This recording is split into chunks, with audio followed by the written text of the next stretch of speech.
Bonsai. लेखन आणि सादरीकरण मंजिरी कारेकर. नाही पिल्लू, मी तुला त्या माणसाकडे जाऊ देणार नाही. कोपऱ्यात काचेच्या मोठ्या बाउलमध्ये ठेवलेल्या बोनसाय बनियन ट्रीला ट्रिम करत गार्गी म्हणाली, पण मम्मा, मला त्यांना भेटायचं आहे गं. वडील म्हणून नाही, पण एक आर्टिस्ट म्हणून. आर्ट गॅलरीमध्ये त्यांचे पेंटिंग्स पाहिली तेव्हा त्या चित्रांचं वेगळेपण मला जाणवलं. त्या आर्टमध्ये थीम, त्याचं सब्जेक्ट, त्याचं कलर कॉम्बिनेशन, त्यातून दिलेला मेसेज, हे सगळं काहीतरी अफलातून होतं. ही अशी पेंटिंग्स मी आजतागायत कुठेही पाहिली नाहीत. He is special. त्यांना दैवी देणगी आहे. त्यांचं एक पेंटिंग तर विदाऊट ब्रश केलेलं होतं, फक्त बोटांच्या सहाय्याने. त्यांनी एवढं सुंदर पेंटिंग ब्रशशिवाय कसं केलं याचं मला खूप आश्चर्य वाटतंय. अविश्वसनीय, अद्भुत. मला त्यांच्याकडून ते शिकायचं आहे. आजपर्यंत मी तुझ्याकडे कोणताच हट्ट केला नाही. खरं तर हट्ट करावा अशी कधी माझ्यावर वेळच आली नाही. तू मला सगळं पुरवलंस, पण प्लीज मला एकदा त्यांना भेटू दे. हा माझा हट्ट पुरव. माझ्या आतला आर्टिस्ट काहीतरी शिकू पाहतोय, काहीतरी शोधू पाहतोय. प्लीज त्याला थांबवू नकोस. नाहीतर संधी असूनसुद्धा आपण ती मिस केली याचा मला आयुष्यभर पश्चाताप होत राहील. प्लीज मम्मा, फक्त एकदा. गॉड प्रॉमिस, मी फक्त त्यांना भेटून येईन. सकाळी लवकर जाऊन संध्याकाळी परत. विहा म्हणाली, आर यू मॅड? तुला माहिती आहे तो कुठे असतो ते? गुहागरला. आणि गुहागर कुठे येतं ते माहिती आहे? कोकणात. कोकणाचा पाऊस किती मुसळधार असतो याची तुला कल्पना पण नाही. सॉरी, मी तुला जाण्यासाठी परमिशन देऊ शकत नाही, गार्गी म्हणाली. चल जेवून घेऊया, उशीर होतोय. क्रोकरीच्या सुंदर काचेच्या प्लेटमध्ये एका चकचकीत बाउलमध्ये सूप, बाजूला सॅलड, पनीरचे तळलेले तुकडे, विविध प्रकारची फळं, ड्रायफ्रूट अशी प्लेट सजवून तिने विहाच्या समोर ठेवली. ती प्लेट पुढे सरकवत विहा उठली. मला भूक नाही आहे. भूक नाही आहे? What do you mean by that? तुला जेवावंच लागेल, गार्गी रागाने म्हणाली. आईसमोर हट्ट करायचा, प्रत्युत्तर करायची हिंमत विहामध्ये कधीच नव्हती. तिने निमूटपणे 2 घोट सूप घेतलं आणि मग ती उठून झोपायला गेली. पण पुढे 2 दिवस ती जिमला गेली नाही. मन लागत नाही, कंटाळा आलाय, बरं वाटत नाही अशी कारणं सांगून ती टाळमटाळ करत राहिली. गार्गीशी तिने बोलणं टाकलं. गार्गीला तिची चिंता वाटू लागली. गार्गीने हा विषय विनयकडे काढला. विनय, मला विहाविषयी काहीतरी बोलायचं होतं, ती म्हणाली. गार्गी, आता मी खरंच खूप बिझी आहे आणि मला वाटतं तू सुद्धा बिझी असायला हवंस. आपल्याला 2 दिवसात मॉर्गन कंपनीचा ड्राफ्ट बनवून द्यायचा आहे, राईट? गार्गी आणि विनय दोघे आर्किटेक्चर होते. पार्टनरशिपमध्ये दोघांची फर्म होती. अजयबरोबर डिव्होर्स झाल्यानंतर विनयने तिला खूप आधार दिला होता, फायनान्शियल आणि मानसिकसुद्धा. दोघेही चांगले मित्र होते. दोघेही करिअर बाबतीत प्रचंड पॉझिटिव्ह होते. करिअर, पैसा आणि यश हाच त्यांच्या आयुष्याचा त्रिकोण होता. सकाळी 9 ते संध्याकाळी 7 वाजेपर्यंत याच्या पलीकडे ते विचारच करत नसत. त्यातल्या त्यात गार्गीलाच कधीतरी विहाबद्दल काहीतरी सांगायचं असायचं, कारण विनयच्या आयुष्यात तसं कोणी नव्हतं. त्याचं लग्न झालेलं, पण 6 महिन्यातच डिव्होर्स झालेला. त्यानंतर मात्र तो मुक्त पक्षी होता, फ्री बर्ड. सगळ्या मीटिंग संपल्या. त्यानंतर विनयने ब्लॅक कॉफी मागवली. हां गार्गी, तुला काहीतरी बोलायचं होतं ना, त्याने विचारलं. हातातलं सगळं काम बाजूला ठेवून गार्गी मग त्याच्यासमोर जाऊन बसली. काय गं, बोलत का नाही आहेस? काही चिंतेचा विषय? त्याने विचारलं. तू आज खरोखरच स्ट्रेस दिसतेस. उगीच कोणत्याही गोष्टीचा विचार करणं, स्ट्रेस घेणं हा तुझा स्वभाव नाही म्हणून विचारलं, विनय म्हणाला. ॲक्च्युली म्हटलं तर चिंतेचा विषय आहे, म्हटलं तर नाही. एरवी मला कधी स्ट्रेस येतच नाही, कारण माझ्या आयुष्यातल्या कोणत्याच गोष्टी मी हाताबाहेर जाऊ देत नाही. सगळ्या गोष्टींवर, सगळ्या परिस्थितीवर माझा घट्ट कंट्रोल असतो. विहासुद्धा माझ्या शब्दाबाहेर कधी जात नाही. पण अलीकडे तिने वेगळंच खूळ घेतलं आहे. मागे तिच्या ग्रुपबरोबर अलिबागला ती एका आर्ट्स एक्झिबिशनला गेली होती आणि तेव्हा तिने अजयची काही पेंटिंग्स पाहिली. खाली त्याचा मोबाईल नंबर होता. हिने चक्क त्याला फोन केला आणि तेव्हापासून मला गुहागरला त्याला भेटायला जायचं आहे असं हट्ट करून बसली आहे, चिंतेने गार्गी म्हणाली. पण गुहागरला जायचं कारण काय? फोनवर बोलणं झालं ना, विनयने विचारलं. अरे त्याने कोणतं तरी आर्ट फॉर्म केलं होतं, ते तिला प्रचंड आवडलं. ते शिकण्यासाठी म्हणून तिला तिथे जायचं होतं. काहीतरी विचार करत पुढे गार्गी म्हणाली. तो इथे जवळ कुठे असता तर कदाचित 1-2 तासासाठी मी अलाव केलं असतं. पण गुहागर काही जवळ नाही, पण इतकंही दूर नाही की ती जाऊ शकत नाही. विनयच्या या बोलण्यावर गार्गीला आश्चर्य वाटलं. म्हणजे तिला त्या नालायक माणसाकडे मी जाऊ देऊ असं म्हणायचं आहे तुला? रागारागाने तिने विचारलं. नाही, पण तू अडवलंस म्हणून आता ती अडून राहील असंही नाही ना. शी इज 23 नाव.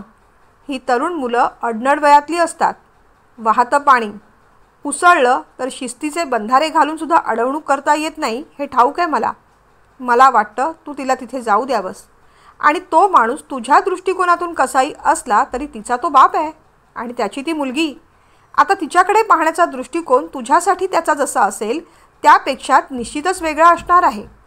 आणि एका दिवसाचा तर प्रश्न आहे. वाटल्यास मी माझी गाडी देतो.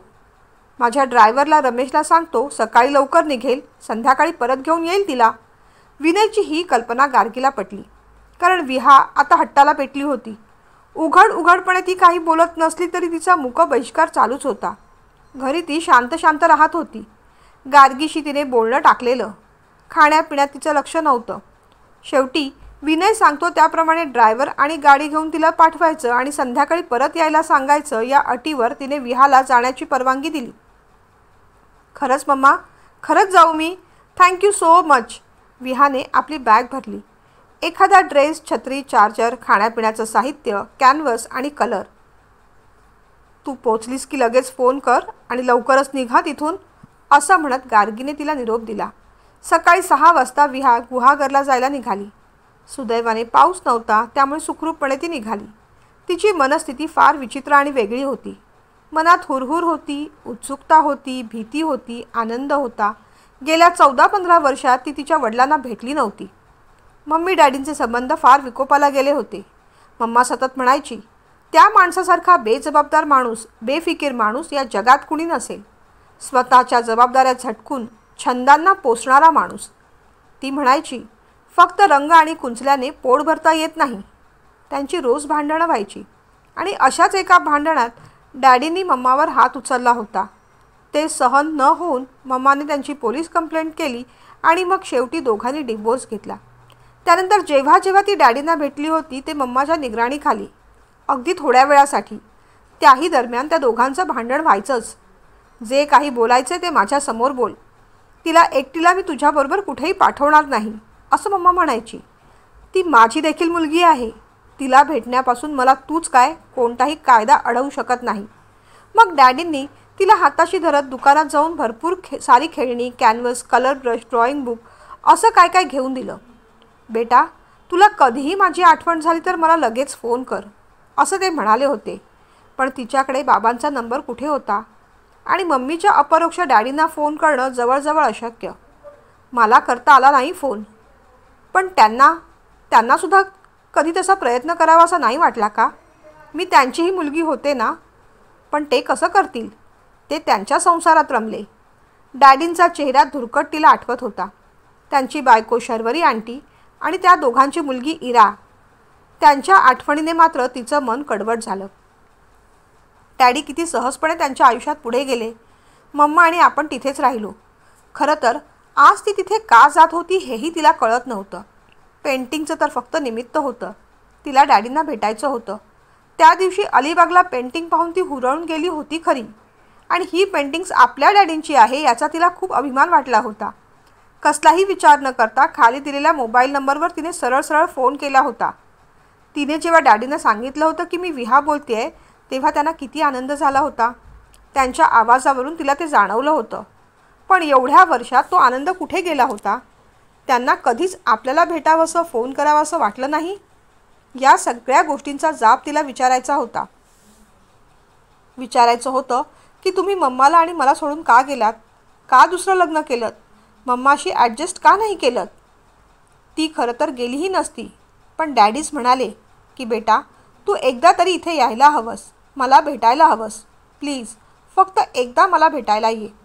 अर्थात हे सगळं तिने तिच्या मम्माला सांगितलं नव्हतं.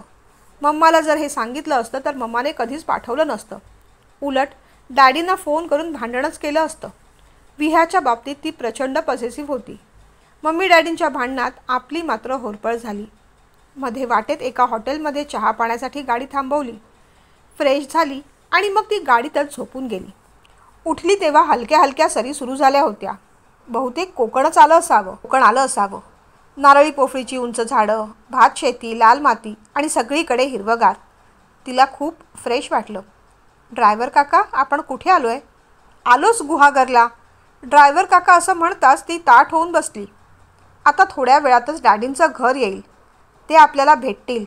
त्यांच्याशी आपण काय बोलायचं, शर्वरी आंटी आणि इराशी काय बोलायचं याची मनातल्या मनात ती उजळणी करत होती. गाडी एका गल्लीत वळली आणि एका बंगल्यासमोर थांबली. विहाताई, बहुतेक हेच घर असावं. जरा उतरून पाहूया का? ती उतरली. घराच्या बाहेरची नेमप्लेट पाहायच्या अगोदरच तिने ओळखलं की हे घर आपल्याच डॅडींचं असणार. घराच्या भिंती इतक्या आकर्षक रंगवल्या होत्या की हे घर आर्टिस्ट श्री अजय गोखले यांच्याशिवाय दुसरं कुणाचं असूच शकत नाही. डाव्या बाजूला कमानीवर केलेलं वारली पेंटिंग, उजवीकडे कॉर्नरला मॉडर्न आर्ट. सगळंच कसं परफेक्ट. हो ड्रायव्हर काका, हेच घर आहे. ठीक आहे मग. आता 1:30 वाजलेत. मी सुद्धा बाहेरून फ्रेश होऊन येतो, जेवून घेतो. मग आपण संध्याकाळी 5पर्यंत निघू. चालेल? ड्रायव्हर काकांनी असं विचारताच तिने फक्त मान हलवली. अजून घरात पाऊलही पडलं नव्हतं, पण परत निघायचा प्लॅन आखला होता. मम्माची तशी सक्त ताकीदच होती. थरथरत्या हाताने तिने दरवाजावरची बेल वाजवली आणि क्षणाचाही विलंब न करता डॅडींनी दरवाजा उघडला. ये ये विहा, वेलकम. ते असं काहीतरी म्हणतील अशी तिची अपेक्षा होती, पण डॅडी जवळजवळ ओरडतच होते, विहा माझं पिल्लू. आणि त्यांनी चक्क तिला मिठी मारली. तिच्या कपाळावर आपले ओठ टेकवले. तेव्हा त्यांच्या डोळ्यातल्या अश्रूंचा गरम स्पर्श तिला जाणवला. कदाचित मम्मा इथे असती तर त्यांचं हे वागणं तिला निश्चितच आवडलं नसतं. पण आता मम्मा नव्हती. डॅडींच्या घट्ट मिठीत ती सुखरूपपणे विसावली होती, तिच्याही न कळत. अहो, तिला आत तर येऊ दे, कुणीतरी म्हणालं. बहुतेक शर्वरी आंटीच असणार. तिने पाहिलं. पंजाबी ड्रेस, केसांची वेणी घातलेली एक सोज्वळ स्त्री तिच्यासमोर उभी होती आणि तिच्या बाजूला साधारण विहा एवढीच एक तरुण मुलगी. बाबा, तू फार इमोशनल होतोस. आमची ओळख करून द्यायला विसरलास बघ तू. थांब, आता आमची ओळख मीच करून देते. विहाताई, मी इरा. इराने ओळख करून दिली. विहा पटकन पुढे झाली आणि तिने शर्वरीला नमस्कार केला. शर्वरीने पटकन तिला जवळ घेतलं. दमून आली असेल ना बेटा? फ्रेश होऊन घे, जेवून घे, मग निवांत गप्पा मारूया. चल विहाताई, मी तुला रूम दाखवते, असं म्हणत इरा तिचा हात धरून तिला वरच्या मजल्यावर घेऊन गेली. इराने किती पटकन तिला आपलंसं केलं होतं आणि शर्वरी आंटीसुद्धा चांगल्या वाटल्या. पण तरीही त्यांच्याबद्दल तिच्या मनात एक कडवटपणा होताच. मम्माने सांगितलं होतं की डॅडींचं शर्वरी आंटीबरोबर अफेअर चालू होतं आणि म्हणूनच ते घरी बेफिकिरीने वागायचे, मम्माला त्रास द्यायचे. पण आता हा सगळा भूतकाळ झाला. आता याच्याशी आपलं काही घेणं देणं नाही. आपण डॅडींना भेटायला आलो आहोत. आपण भेटायचं, थोडा वेळ थांबायचं, त्यांची पेंटिंग्स पाहायची, जमेल तेवढं शिकून घ्यायचं आणि मग संध्याकाळी मम्माच्या घरी, आपल्या घरी निघून जायचं. ती जेवायला बसली तेव्हा समोरचे सगळे पदार्थ पाहून तिला आश्चर्य वाटलं. 2-3 प्रकारच्या भाज्या, चपाती, वरण भात, कोशिंबीर, अळूवडी, पापड, लोणचं, ताक, मोदक. हे एवढं सगळं? तिने आश्चर्याने विचारलं. हो हो, हे सगळं तुझ्यासाठी शर्वरीने केलं आहे पिल्लू, डॅडी म्हणाले. शर्वरी आंटी हसल्या. त्यांनी वाढायला सुरुवात केली. ती डॅडींच्याच बाजूला बसली होती. ती एका बाजूला आणि दुसऱ्या बाजूला इरा. ताट वाढून झाल्यानंतर डॅडींनी मोदक उचलला आणि पहिला घास विहाला भरवला. विहासाठी हे सगळं अनपेक्षित होतं. एवढं प्रेम, एवढं कौतुक करून घेणं तिला झेपत नव्हतं. कारण जेव्हापासून तिला कळू लागलं होतं तेव्हापासून तीच तिची जेवायची. मम्माने कधी तिला भरवलं नव्हतं. त्यातल्या त्यात कधी नानी आली की ती भरवायची. नानी म्हणजे तिच्या मम्माची मम्मी.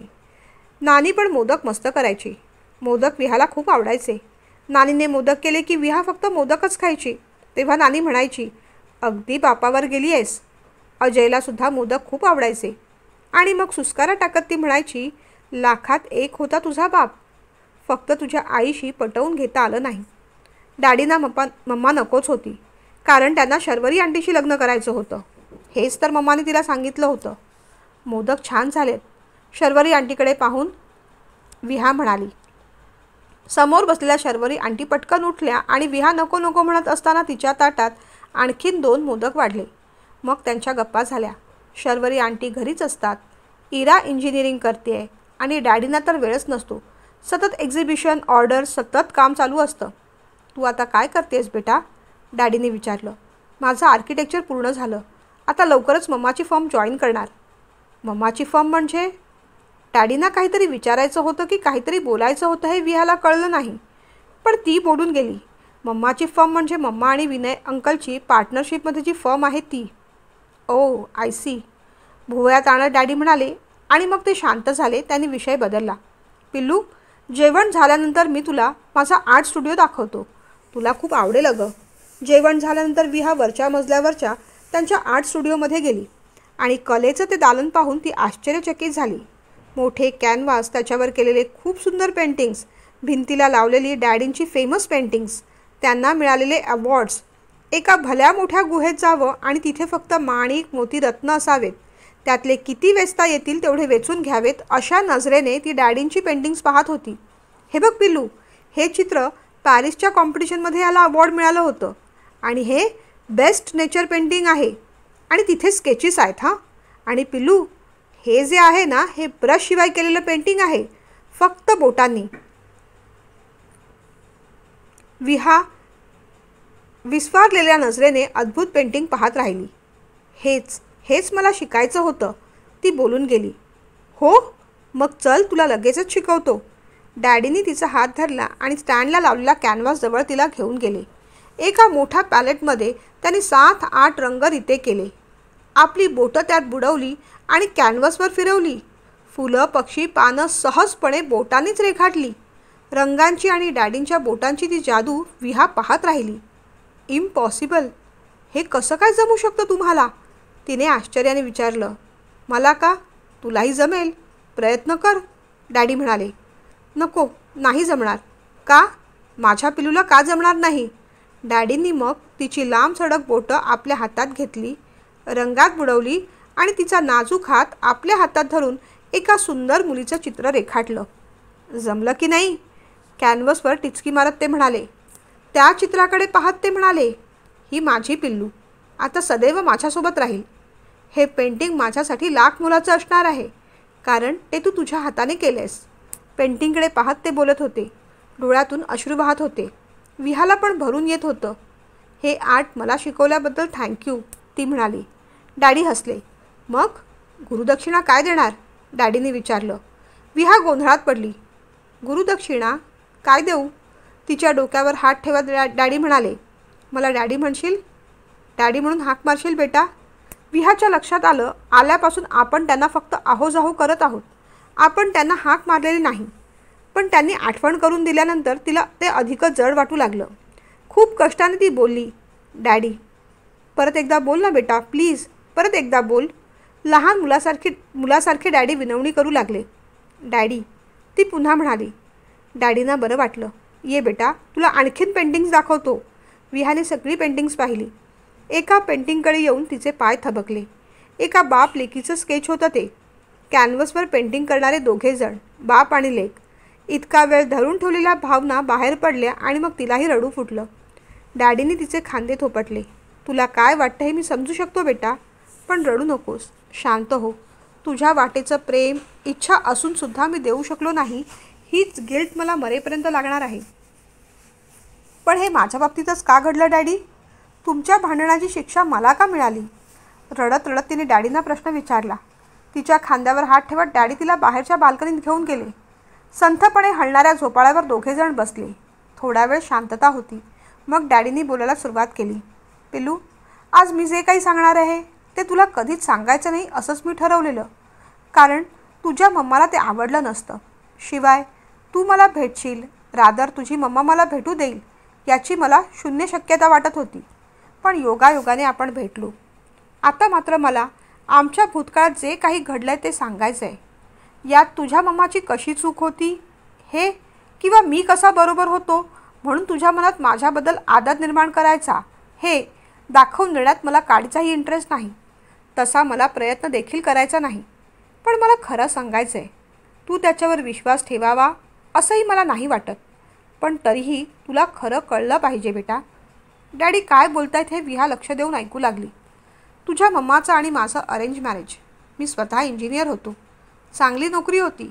तुझी मम्मा आर्किटेक्ट, त्यामुळे पैसा हा कधीच प्रॉब्लेम नव्हता आम्हाला. पण आमचे स्वभाव खूप वेगळे होते. आमची पत्रिका तर जुळली होती, फायनान्शियलसुद्धा आम्ही स्टेबल होतो, पण तरीही आमच्या नात्यात बरंच काही मिसिंग होतं. माझ्यासाठी पैसा फक्त एक साधन होतं, आनंद मिळवण्याचं साधन.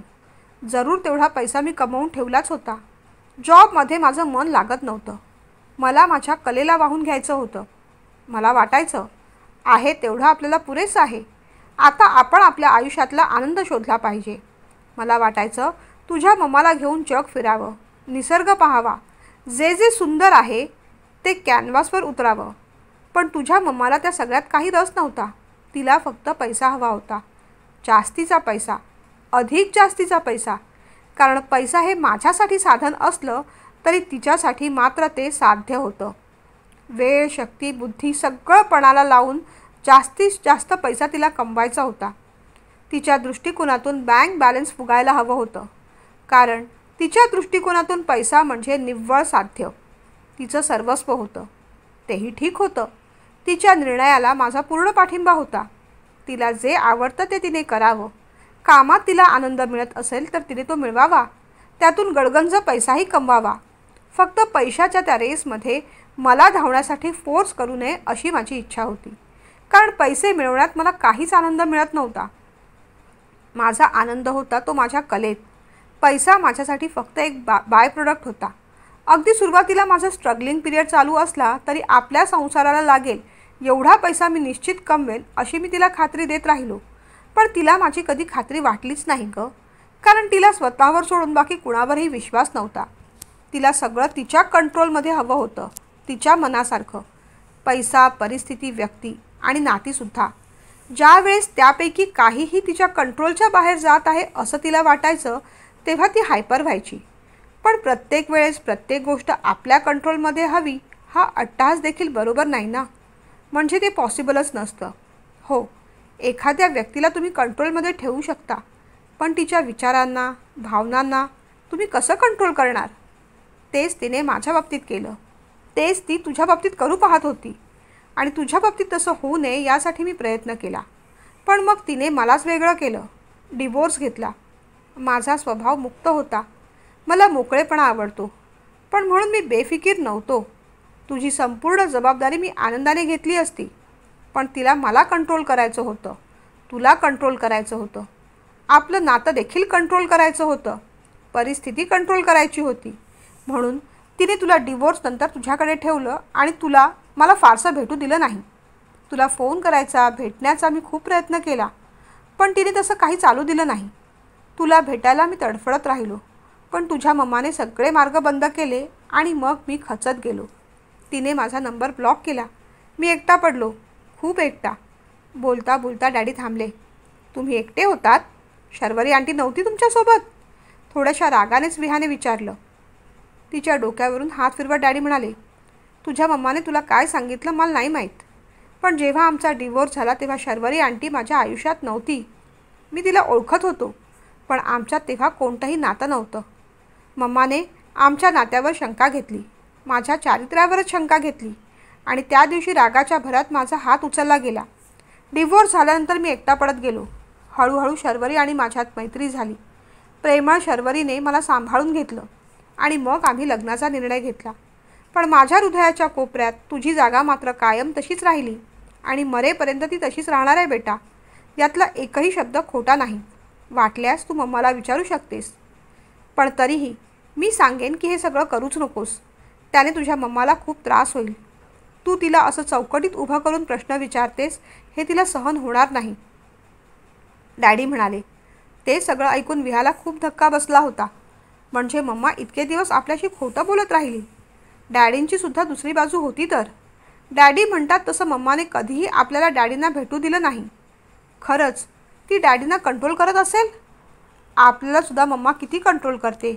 काय खायचं नाही, कुणाशी फ्रेंडशिप करायची, कुणाशी करायची नाही, कोणते ड्रेस घालायचे, कोणते घालायचे नाहीत, कोणतं करिअर निवडायचं हे सुद्धा सगळं मम्मानेच ठरवलं. तिला मम्मा आठवली. वेडीवाकडी स्वैर वाढणारी मनी प्लांटची ती वेल कात्रीने कचाकचा कापून टाकणारी आणि तिला सरळ सोट करून ठेवणारी मम्मा आठवली. घरात असलेलं वडाचं ते बोन्साय झाड आठवलं. त्याला सतत ट्रिम करणारी मम्मा आठवली. कोणत्याही बंधनात अडकायला लागू नये किंवा नात्यावर कंट्रोल राहावा म्हणूनच तर कदाचित अजूनही तिने विनय अंकलशी लग्न केलं नव्हतं. तिला नानीचं बोलणं आठवलं. तुझा बाप लाखात एक होता, पण तुझ्या मम्माला सांभाळता आलं नाही त्याला. तिच्या खांद्यावर हात ठेवत डॅडी बोलू लागले. मी तुला माझ्यापासून कधीच वेगळं होऊ दिलं नसतं बेटा, पण कायद्यामुळे माझा नाईलाज झाला. मला तुला मुक्त आयुष्य द्यायचं होतं, मनासारखं जगू द्यायचं होतं, रंगांशी खेळू द्यायचं होतं, मातीत लोळू द्यायचं होतं. म्हणूनच तर तुझं नाव मी हट्टाने विहा ठेवलं, मुक्तपणे विहार करणारी विहा. पण परिस्थितीमुळे, कायद्यामुळे माझे हात बांधले गेले होते. पण बेटा, आता तू सज्ञान झाली आहेस. तुला तुझी मम्मा हवी आहे, मम्मालासुद्धा तुझी गरज आहे, मला माहीत आहे. पण जेव्हा कधी तुला वाटेल की डॅडींकडे यायचं आहे, डॅडींना भेटायचं आहे, तर सरळ येत जा. चातकासारखी मी तुझी वाट पाहत असेन. मी तर म्हणतो आता आलीच आहेस ना, तर काही दिवस इथेच राहा. मम्माशी वाटल्यास मी बोलतो, कुणी काही अडवणार नाही. डॅडी असं म्हणताच मागून इरा आली. Good idea. हो गं ताई, तू इथेच राहा. हातातली कुल्फी त्या दोघांकडे देत इरा त्यांच्यासमोर खुर्चीत येऊन बसली. विहा इराकडे पाहत राहिली.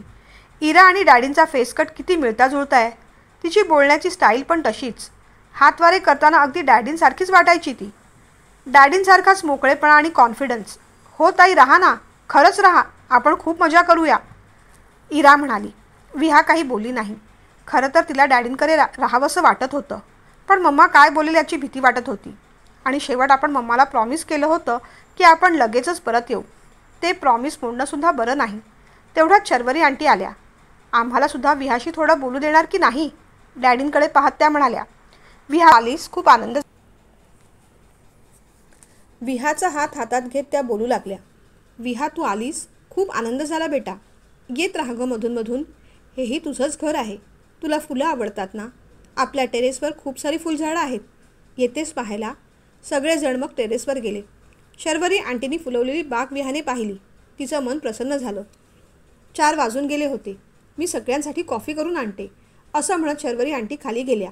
शर्वरी आंटी आणि मम्मा दोघींमध्ये किती फरक आहे. मम्मा प्रॅक्टिकल आहे, पण शर्वरी आंटी प्रेमळ आहेत. कॉफी पिता पिता ड्रायव्हरचा फोन आला. विहाताई, निघूया ना, 5 वाजायला आले. विहाचा चेहरा पडला. आता निघायचं या विचारानेच तिला नकोसं वाटलं. कॉफीचा कप तसाच खाली ठेवत ती उठली. आता निघायला हवं. का बेटा, काही दिवस राहा ना इथे. मी बोलतो मम्माशी, असं बोलून डॅडीनी फोन काढला. हॅलो, मी अजय बोलतोय. विहा काही दिवस इथेच राहील. आय होप तुला काही ऑब्जेक्शन नसेल, डॅडी म्हणाले. मुळीच नाही. मी सोबत ड्रायव्हर पाठवला आहे. विहाला लगेचच परत पाठवून दे.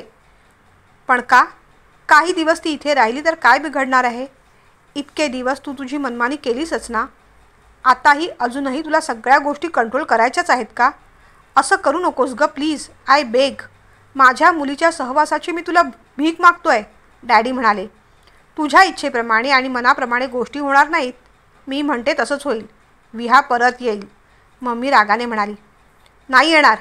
त्या ड्रायव्हरला मी परत पाठवतोय, असं म्हणून मग डॅडीनी फोन कट केला. डॅडी सरळ बंगल्याच्या बाहेर आले. त्यांच्या मागे इरा, विहा आणि शर्वरी आंटीसुद्धा. त्यांनी ड्रायव्हरला बोलावून घेतलं. त्याच्या हातावर काही नोटा कोंबत म्हणाले, अहो दादा, तुम्हाला एकट्यालाच परत जायचं आहे. विहा इथेच राहणार. तिची इच्छा असेपर्यंत ती इथेच राहणार. मॅडमनी काही विचारलं तर खुशाल सांगायचं विहाच्या डॅडींना फोन करा म्हणून. ड्रायव्हर गोंधळात पडला. विहाताई, असं म्हणून त्याने विहाकडे पाहिलं. विहाला काहीच कळत नव्हतं. आणि तेवढ्यात मम्माचा फोन वाजला. विहा थरथरू लागली. घे पिल्लू, फोन घे आणि सांग सरळ येत नाही म्हणून. का मी सांगू, डॅडींनी विचारलं. नाही, बोलते मी. विहाने फोन घेतला. विहा, पुढच्या 1 मिनिटात गाडीत बसायचं आणि परत यायचं. आता कळलं ना मी तुला तिथे का पाठवत नव्हते ते? तो माणूस अतिरेकी आहे, विचारांचा अतिरेकी, स्वभावाचा अतिरेकी. बेटा, याच गोष्टीची मला भीती वाटत होती. तू तिथे कशी राहणार? तिथे तुझं आहेच कोण? तुझ्या मम्माशिवाय तू कशी राहणार? तुझ्या मम्माने काय करायचं तुझ्याशिवाय? तिने कुठे जायचं? कुणासाठी राहायचं? रडता रडता मम्माचा स्वर एकदम बदलला आणि रागाने ती बोलू लागली. ते काही नाही. तू पटकन गाडीत बस आणि परत ये. मम्मा चिडली. तिचा आवाज चढला. विहा थरथरू लागली. मम्माने फोन कट केला होता. मला जावं लागेल डॅडी, मला जावंच लागेल. मम्मा मला इथे राहायला परवानगी नाही देणार. मला जावंच लागणार. तिने बॅग उचलली आणि ती बाहेर पडली. विहा, थांब बेटा, स्वतःचा निर्णय घे. तुझं मन जे सांगते ते कर. मी आहे तुझ्यासाठी राजा. डॅडी मागून बोलत राहिले, पण विहा गाडीत बसली. गाडीच्या काचा खाली घेतल्या. इरा आणि शर्वरी आंटी दोघींचा चेहरा पडला होता. डॅडी धावत पळत तिच्या मागे येत होते. तिचा हात हातात घेत म्हणाले, निघालीस? पण काळजी घे हां. डॅडींचा हात जसा सुटत गेला तसं खूप काही सुटत आहे. आयुष्यात आपण खूप खूप मोठं काहीतरी गमावत आहोत असं विहाला वाटलं. तिच्या डोळ्यात पाणी दाटलं. ते पाणी दिसू नये म्हणून तिने पटकन गाडीच्या काचा वर केल्या. चला ड्रायव्हर काका, लवकर चला. मम्मा वाट पाहत असेल. गाडी सुटली. निघालो आपण. डॅडींना सोडून निघालो. मम्माकडे निघालो. डॅडींना वाटत होतं आपण तिथे राहावं. मम्माची इच्छा होती की आपण परत यावं. पण आपलं काय? मम्माचा शब्द आपण कधीच खाली पडू दिला नाही. तशी आपली हिंमतच झाली नाही. तिला डॅडींचे शब्द आठवले, मम्मा कंट्रोलर आहे, पण तुझं आयुष्य तू कंट्रोल होऊ देऊ नकोस. स्वतःचे निर्णय स्वतः घे. स्वतःच्या आनंदासाठी जग. स्वतःच्या प्रगतीची दिशा स्वतः ठरव. बेटा, मोठ्या झाडाखाली छोटी झाडं वाढत नाहीत, ती खुरटलेलीच राहतात. त्या छोट्या झाडांना स्वतःचा आनंद शोधायचा असेल किंवा आकाशाकडे झेप घ्यायची असेल तर त्यांनी आपली माती बदलली पाहिजे गं. थोडं दूर व्हायला पाहिजे. जशी गाडी पुढे जात होती तसे बाबांचे शब्दही मनातून डोक्यातून मागे मागे पडत चालले होते. आता आपल्याला पुन्हा त्याच जगात, त्याच पिंजऱ्यात जायचे. मम्माने बनवलेल्या पिंजऱ्यात. आणि मम्मा त्या बोन्सायसारखी आपल्या स्वभावाला, इच्छांनासुद्धा तशीच ट्रीम करत राहणार आयुष्यभर. आपण पुढे काय करायचं हे तीच ठरवणार. विनय अंकलना विचारून. मम्मी आणि विनय अंकलचं एक स्वतःचं विश्व आहे. त्यात आपण कुठेच नाही. आपल्याला कुठलं स्वातंत्र्य नाही. मम्माने जे दाखवलं तेच आपण पाहिलं. तिने जे सांगितलं त्यावर आपण विश्वास ठेवला. पण मम्मा म्हणते ते आणि तेवढंच खरं नाही. डॅडी वाईट नाहीत. ते कदाचित वेगळे असतील. ते कदाचित मम्मीच्या चौकटीत बसणारे नसतील. पण म्हणून मम्माने सांगितलेलं सगळं खरं नाही. डॅडींची सुद्धा काहीतरी बाजू होती. आज पहिल्यांदा इथे आल्यानंतर विहाला मोकळं वाटलं होतं. तिने मोकळा श्वास घेतला होता. तिचा हात धरून डॅडींनी कॅनव्हासवर रेखाटलेलं चित्र तिला आठवलं. मम्माच्या शब्दांपेक्षा डॅडींनी धरलेला हात त्या क्षणी तिला जास्त आश्वासक वाटला. डॅडींनी फक्त आधार दिला, कॉन्फिडन्स दिला. रंगवण्याचं स्वातंत्र्य आपल्या बोटांना होतं. डॅडी, शर्वरी आंटी, इरा सगळेजण तिला आवडले होते. त्यांच्याबरोबर राहायला तिला आवडलं असतं. पण मम्माचं काय? तिने आपल्याला तिथे राहू दिलं नसतं. तीही आपल्याशिवाय राहू शकणार नाही. ती आपल्यावर प्रेम करते ना. खरंच करते का ती प्रेम? तसं असतं तर तिने आपल्या भविष्याचा विचार करून डॅडींशी जुळवून का घेतलं नाही? आपल्याला इतकी वर्ष डॅडींना का भेटू दिलं नाही? त्यांच्यापासून आपल्याला दूर का ठेवलं? आपल्याला कुठल्याही गोष्टीचं स्वातंत्र्य का दिलं नाही? आपल्यात कॉन्फिडन्स का निर्माण केला नाही? तिला जे स्कूल ऑफ आर्ट्समध्ये शिक्षण घ्यायचं होतं, पण मम्माने तसं करू दिलं नाही. आपल्या भावनांना, इच्छांना ती सतत छाटतच राहिली. यात आपला दोष काय होता? यापुढेही आपण आयुष्यभर तिच्याच छत्रछायेखाली वाढणार का? आपल्या इच्छांना असंच छाटलेलं पाहत राहणार का? कधीतरी आपण स्वतःचा निर्णय घेऊ शकू का? इरासारखं, डॅडींसारखं मुक्त मोकळं जीवन आपल्याला जगता येईल का? कधीतरी इच्छेप्रमाणे वागता येईल का? स्वतःसाठी जगता येईल का? स्वतःचा विचार करता येईल का? मम्मीच्या राज्यात ते मला शक्य नाही. मलाच काय, जगातल्या कुणालाही ते शक्य नाही. पण मला जगायचं आहे आता. मोकळा श्वास घ्यायचा आहे. या क्षणी माझं मन सांगतंय मला डॅडींबरोबर राहायचं आहे.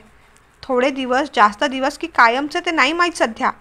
पण सध्या तरी मला त्यांच्यासोबत राहायचं आहे. हे सगळं कळल्यावर मम्माला या गोष्टीचा त्रास होईल कदाचित. पण आता मी स्वतःवर अन्याय नाही करू शकत. Sorry mamma. ड्रायव्हर काका, गाडी फिरवा.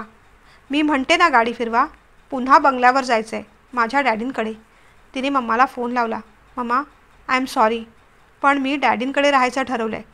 किती दिवस ते नाही माहीत गं, पण मला त्यांच्यासोबत राहायचं आहे. मी तुझे हात जोडते, पाया पडते, पण प्लीज माझ्यावर रागावू नकोस. मला माझ्या मनासारखं जगायचं आहे आता. मोकळा श्वास घ्यायचा आहे. डॅडींसोबत राहायचं आहे. त्यांच्या आश्वासक मिठीत रडायचं आहे. त्यांच्या खांद्यावर रेलून स्वप्न पाहायची आहेत. त्यांचा हात धरून रंगांशी खेळायचं आहे. Please allow me mamma. ती तिच्या भावना मम्माला सांगत राहिली, पण एव्हाना फोन कट झाला होता. ती क्षणभरासाठी स्तब्ध झाली आणि परत फिरली. यावेळेस बंगल्याची बेल वाजवताना तिला आनंद वाटत होता. आयुष्यात पहिल्यांदा निर्णय घेतल्याचा आनंद वाटत होता. कॉन्फिडन्स वाटत होता. तो निर्णय चूक होता की बरोबर हे तिला माहीत नव्हतं, पण तिने निर्णय घेतला होता नक्की. मम्माच्या विरुद्ध जाऊन आयुष्यात पहिल्यांदा. पिल्लू आलीस ना? मला खात्री होती ग तू परत येशील. शर्वरी पाहिलंस का? पिल्लू परत आली आहे. इरा आणि शर्वरी आंटी दोघींनाही खूप आनंद झाला. शर्वरी आंटींचे डोळेसुद्धा पाणावले. आज आपण जेवायला बाहेर जाऊया, मस्त एन्जॉय करूया, शर्वरी आंटी म्हणाल्या. आणि ताई, आपण रात्री खूप गप्पा मारू, एक हॉरर मूव्ही पण बघू, चालेल? डोळे मोठे करत इराने विचारलं. तिचे गाल खेचत विहा म्हणाली, चालेल, पण माझा हात बिलकुल सोडायचा नाही. मला भूतांची खूप भीती वाटते. दोघी हसल्या. डॅडी, चला ना, आपण दोघं टेरेसवर जाऊया, काहीतरी छान पेंटिंग करूया. आकाश, सूर्य, डोंगर, नद्या आणि आकाशाच्या दिशेने स्वतःच्या हिमतीवर वाढणारी उंच उंच झाडं काढूया. चला. डॅडींचा हात हातात घट्ट धरून विहा टेरेसवर गेली. बोन्साय वृक्षाने माती बदलली होती, जागा बदलली होती, स्वतःच्या मर्जीप्रमाणे, स्वतःच्या आनंदासाठी आणि उंच उंच वाढण्यासाठी.